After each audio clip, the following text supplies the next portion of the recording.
చిన్న ఇంజెక్షన్ ద్వారా మోకాలు మరియు నడుము నొప్పులకు దీర్ఘకాలిక పరిష్కారం. డాక్టర్ ప్రకాష్ గుడిపూడి. సంప్రదించండి. Allieds pain and pain management centre, Hyderabad. ప్రస్తుతం మనతో మంత్రి పొన్నం ప్రభాకర్ గారు ఉన్నారు.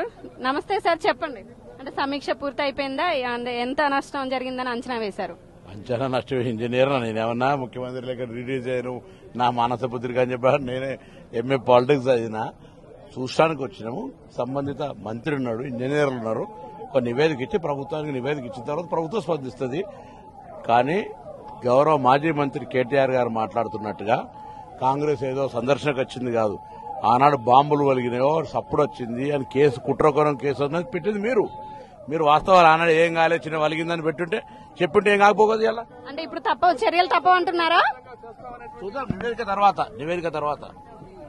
ఓకే, వింటున్నారు కదా. ప్రతి ఒక్కరు కూడా, వచ్చిన మంత్రులు కూడా ఖచ్చితంగా అవినీతికి పాల్పడితే చర్యలు తప్పవంటూ ప్రతి ఒక్క మంత్రి కూడా చెప్పడం జరుగుతుంది. కాంగ్రెస్ కాదు అవినీతి చేసింది, బీఆర్ఎస్ పార్టీ. గత ప్రభుత్వం ఖచ్చితంగా దాన్ని వెలికి తీస్తాం, ఇక్కడ జరిగినటువంటి నష్టాన్ని మేము ఇప్పటికే చూపిస్తున్నాం అని చెప్పడం అయితే జరుగుతుంది. ఇలాంటి మరిన్ని వార్తలు మీ ముందుకు తీసుకొస్తుంది ఆర్టీవీ. Over to studio.